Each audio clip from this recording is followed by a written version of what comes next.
Iran और Israel के बीच कुछ दिन की शांति के बाद एक बार फिर तनाव बढ़ गया है। खतरनाक स्तर पर पहुंच गया है इस वक्त तनाव, जहां दोनों देशों ने एक दूसरे पर सीधे मिसाइल और हवाई हमले शुरू कर दिए।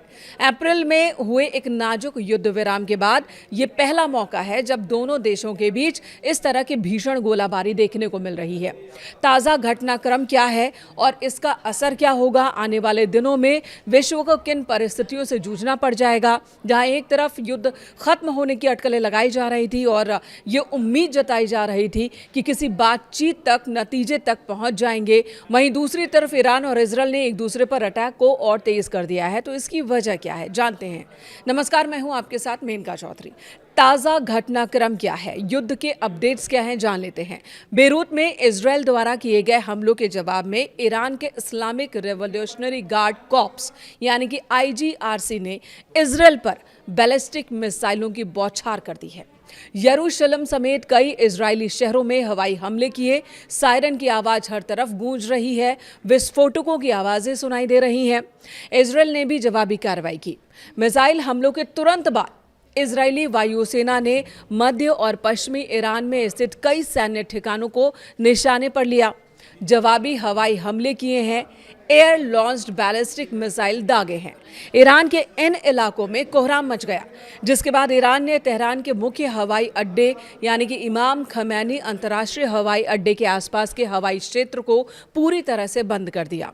वहीं इजरायली सेना IDF का दावा है कि उनके एयर डिफेंस सिस्टम ने ईरान की अधिकांश मिसाइलों को हवा में ही नष्ट कर दिया, जमीन तक उन्हें पहुंचने ही नहीं दिया। हालांकि खतरा अभी टला नहीं है। यमन से भी हमला जारी है, यानी कि एक तरफ तो ईरान अटैक कर रहा है और उसी दौरान यमन की तरफ से भी इजरायल की ओर मिसाइल दागी जा रही है। मतलब हुती विद्रोहियों ने भी इजरायल पर फिर से हमला कर दिया, जिसे इंटरसेप्ट करने के लिए इजरायली डिफेंस सिस्टम एक्टिव रहा पूरे वक्त। अब इन परिस्थितियों के क्षेत्रीय और वैश्विक प्रभावों की बात कर लेते हैं। हॉर्मुज जल डमरू मध्य यानी कि स्ट्रेट ऑफ हॉर्मुज, अमेरिकी सेना ने इस क्षेत्र में अंतर्राष्ट्रीय जहाजों के लिए खतरा बने 2 ईरानी ड्रोन को मार गिराया। इसके अलावा ईरान ने घोषणा की कि ओमान के साथ मिलकर हॉर्मुज जल डमरू मध्य को खोला तो रखा जाएगा, लेकिन वहां से गुजरने वाले जहाजों से अब ट्रांजिट फीस यानी कि टोल टैक्स वसूली की जाएगी। ईंधन की कीमतों में बढ़ोतरी जारी रहने का खतरा है। यह सबसे बड़ा खतरा इस वक्त विश्व के सभी देशों के सामने है। इस वैश्विक संकट के कारण दुनिया भर में LPG और कच्चे तेल की सप्लाई चेन प्रभावित हुई है, जिससे भारत समेत कई देश हैं वो जूझ रहे हैं। घरेलू गैस और तेल की कीमतों में लगातार इजाफा हो रहा है और ये इजाफा भविष्य में भी जारी रहने का डर है। एक बड़ी आशंका है, जिससे इन तमाम देशों को महंगाई से और जूझना पड़ेगा। वहीं सऊदी अरब में अलर्ट जारी कर दिया गया। अमेरिकी सैनिकों की मेजबानी करने वाले प्रिंस सुल्तान एयरबेस के इलाके में सऊदी अरब ने मिसाइल अलर्ट जारी किया है। राजनयिक प्रयास क्या किए जा रहे हैं, गतिरोध को लेकर और क्या खबर है राजनीतिक स्तर पर, यह भी जान लेते हैं। लेबनान सीज फायर संकट, जी हां, खड़ा हो गया ये संकट। अमेरिका की मध्यस्थता में इजरायल और लेबनान सरकार के बीच युद्ध विराम पर सहमति बन रही थी, लेकिन ईरान समर्थित हिजबुल्लाह ने इसे खारिज कर दिया। हिजबुल्लाह की मांग है कि इजरायली सेना पूरी तरह से लेबनान से बाहर निकल जाए। ट्रंप और फ्रोजन एसेट्स विवाद को लेकर भी ये मामला अटक गया।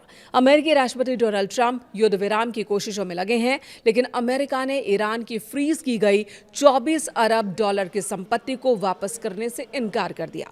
अमेरिका इस पैसे का इस्तेमाल जंग में खाड़ी देशों में हुए नुकसान की भरपाई के लिए करना चाहता है, जिससे ईरान भड़क उठा।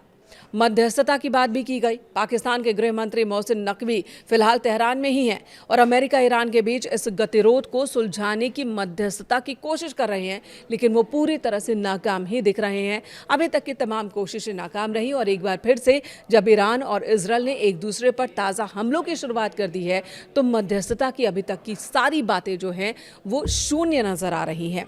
तो आने वाले दिनों में ये युद्ध अभी और जारी रहने का अनुमान है, आशंका है, जिसका असर पूरे विश्व पर देखने को मिल सकता है, आगे भी, अभी भविष्य में भी।